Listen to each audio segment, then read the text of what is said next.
Welcome to ReINVENT HR Orange County for our next chapter in this long-running series that we've had in Orange County and other locations around the globe. We've got quite an exciting session for you this morning. So let's bring up Sue. Sue, if you'll join us and share your screens, and Anita will introduce you. Thank you. Next, we have Sue Padernacht, and she is the CEO and founder of Ncline Leadership Strategies, a management consulting firm dedicated to the motto, learning transforms people, people transform organizations and societies. Thank you, Anita. I've been asked to close out the panelist portion of this event to focus on you as individuals, professionally and personally. I will be speaking in generalities, so understanding that everything won't apply to everyone, but let's start here. Most HR leaders I talk to are exhausted. In addition to the many demands from COVID, George Floyd's murder on May 25th has focused executives on the demands of multiple stakeholders who are holding them accountable for racial justice and equity in their businesses. So, organizations need to go beyond crisis communication and philanthropic donations to effect meaningful change. So HR executives are depending on HR to be cultural transformational leaders, to elevate racial equity as moral and business priorities by coaching, role modeling, and changing business and leadership practices. So skeptics will say, we've been here before. We've checked the boxes and paid lip service with very mixed results at best. And this frustrates all of us. However, executives are being held accountable by their stakeholders, and there's an opportunity to be more than allies who read and listen, but action-oriented co-conspirators that will make meaningful change. But we can't make that change without breaking the discomfort of talking about race. So we can do this with a growth mindset. So what is this discomfort we have about talking about race? Is it saying or doing the wrong thing? Is it being misunderstood or hurting feelings? Is it triggering anger in those who don't want to let go of their racial bias? Or is it fear of what we might learn about ourselves? So let's use a growth mindset to view this discomfort as an opportunity to learn about ourselves and to communicate about race. So most of us in HR already know this learning and development approach. So which reflects your executives and your employees' stage of learning how to communicate about race? Are you unaware? We don't know what we don't know, or aware of what we don't know? Are we capable, meaning we're competent and have basic knowledge, but still uncomfortable? Or are we experts? Are we highly skilled, well-informed, and emotionally composed? Well, why does it matter to learn how to get past this discomfort?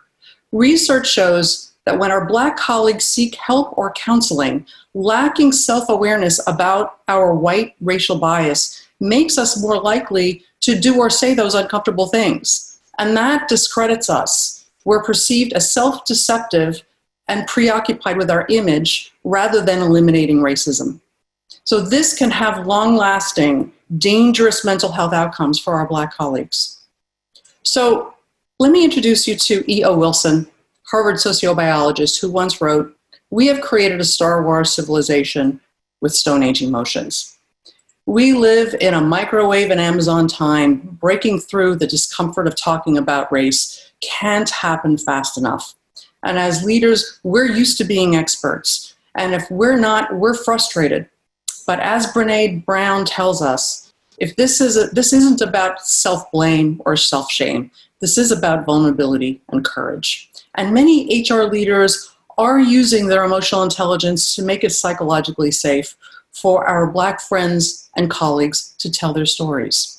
Most tell us this: these conversations are critically important, and they're exhausting, and they're painful to tell, because they're telling us about their experiences with racial hatred.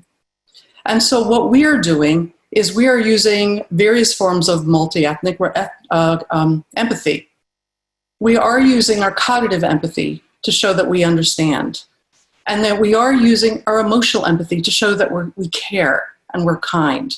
What we're struggling with is often with communication empathy, in which we have dialogue and we share. So how can we get better at this? So it starts with self-reflection. So how do you feel really about talking about race? So let's do a quick thought exercise. I'm going to flash 2 words on the screen. What emotions and thoughts do they trigger for you? So my feelings when I saw these words, resentment. My thoughts, you don't know me. I had to overcome gender and socioeconomic barriers. Well, what is white privilege? It's the advantage white people have based on race, creating racial inequity and injustice. So our unawareness of our white racial privilege is like a fish in water being unaware that they're wet. So upon reflection, I wasn't aware of my white privilege, and this was humbling and sobering. So what caused this? Over the centuries, Europe was always diverse. Different ethnicities, languages, religions led to brutal wars over borders, power, and resources that dehumanized others to justify domination. And once Europeans came to America, skin color became the primary way to dehumanize others to justify domination. Why? Because white skin was all they knew.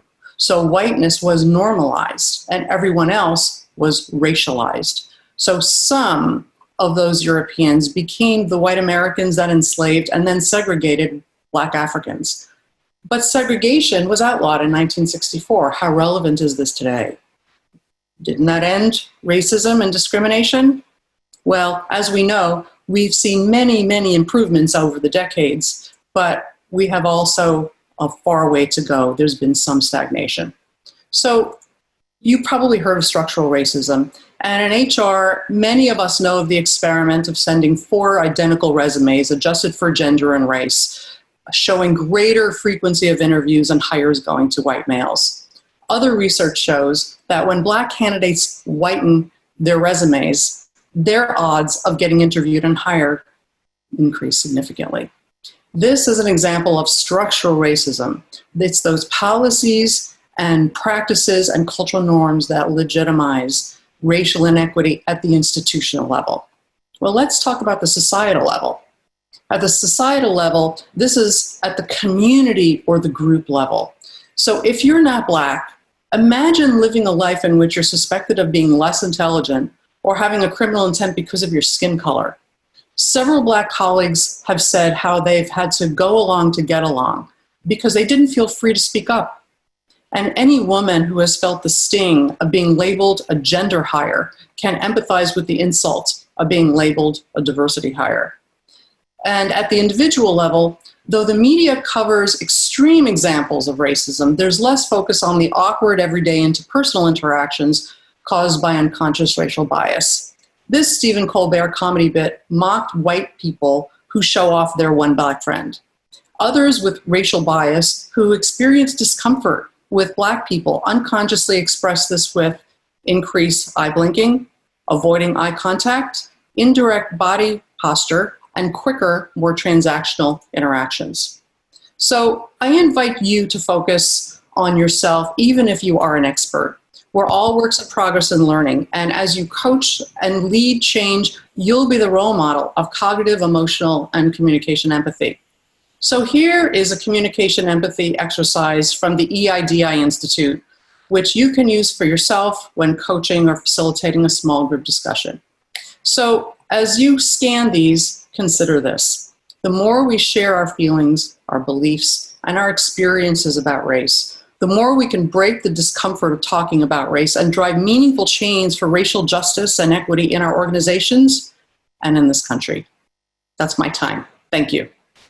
Thank you, Sue. Terrific job. Thank you, as always, for joining us and again for supporting the organization over the many years. Thanks again.